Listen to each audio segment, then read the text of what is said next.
is John Wilder. This is a story of a man with his humble beginnings who endured abuse, discrimination, and used it to propel himself into senior leadership position in all the armed forces. He enlisted in the Marine Corps in 1942 and retired in 1972 with 30 years of service. When he retired, he had been Sargent Major longer than anyone on active duty at that time in all services. He was the senior enlisted man in all the armed forces. Today's speech will cover formative years and the start of his training at Montford Point Training in Jacksonville, North Carolina. His life is so full of experiences that it would take 3 or 4 concise speeches to tell it all. This speech is from the Pathways Researching and Presenting. Title of the speech, The Humble Beginning of a Montford Point Marine. His time is 5 to 7 minutes. Please help me welcome John Wilder to the lectern.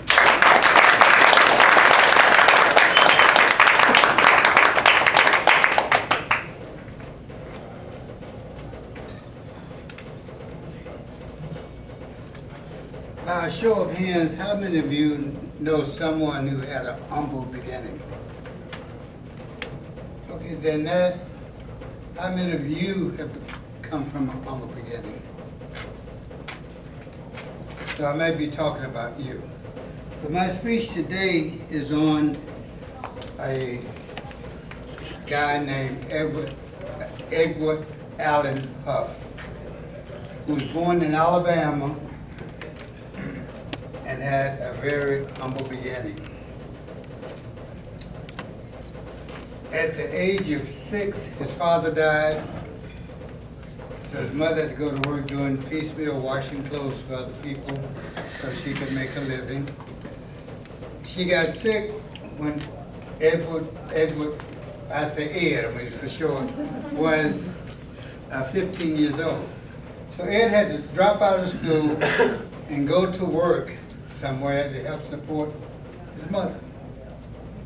So he went to a place called Republic Steel in Alabama, and he worked there for $1.40 an hour. And in doing so, he came across this. When I use white and black in this, it's just to show you the contrast. A white man showed him a newspaper that said that they were recruiting black people, Negroes, or however you want to say that, for training out at Camp Lejeune. And he told us, if you go in and you do everything right and keep your mouth shut, he said, you can do something in there. So Ed immediately went down to the recruiter, and I won't use the N-word in here, but I'll say N-word so you know what I'm talking about. He came across his army recruiter, and this recruiter said, he asked the recruiter about going into the military, the Marines especially. The man said, there are no N's in the Marines. He said, but you can come in here because we're taking you. So Ed shook his head no. He came back the next day and he talked to the Marine recruiter. And the Marine recruiter met him outside and he said, I'm gonna give you a little test. He said, can you read that sign up there? It said, come on in. And the recruiter said, what? Come on in. So that is how he got enlisted in the Marines. He passed the test and had to go to Birmingham to get the physical. He had no money. His mother had 13 cents and he had about 7 cents. So, hey, 20 cents, you can't go nowhere back then for 20 cents. So the same man at Republic Steel that showed him, told him about the Marines, loaned him $2, which he paid back on his first paycheck in the Marines after he got a Marine. So he went to physical, he passed it, and later on he got his notice, say come to Camp Lejeune, papers and tickets and all that. He got on the bus, never been away from home before. He had not been outside of Alabama, but here he is traveling to North Carolina.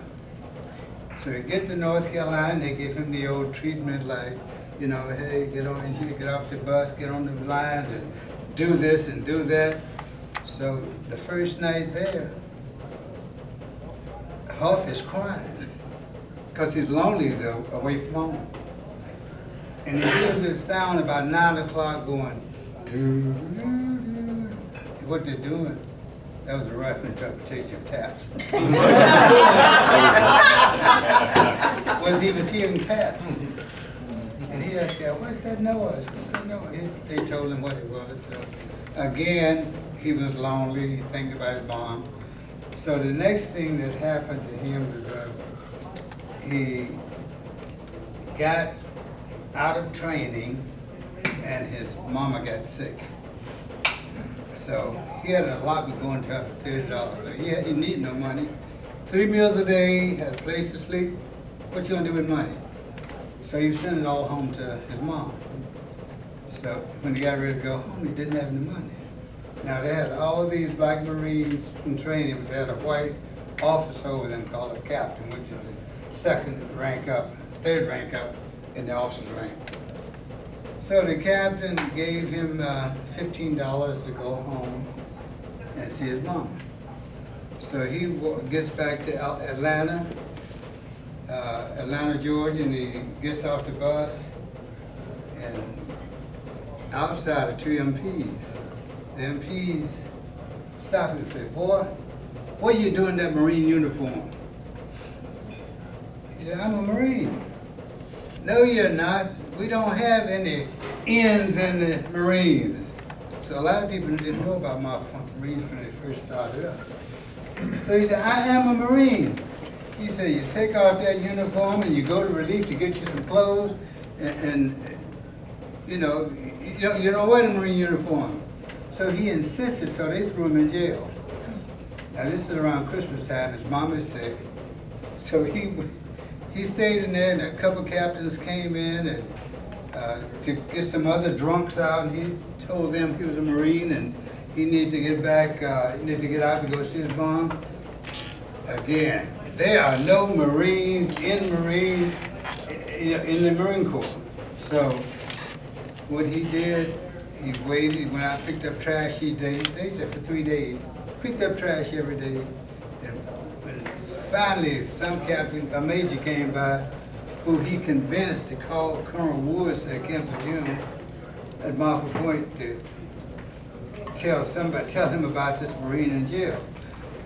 Colonel Woods told the major, you get him out as soon as possible, tell him to go home, see his mama, and when he gets ready to come on back. He had finished training and everything. So this was his first introduction to coming out of Alabama and going to North Carolina and meeting.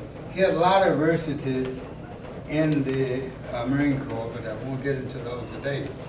I would need, as Eric so intimately said, you need 3 or 4 brief, concise speeches to do that.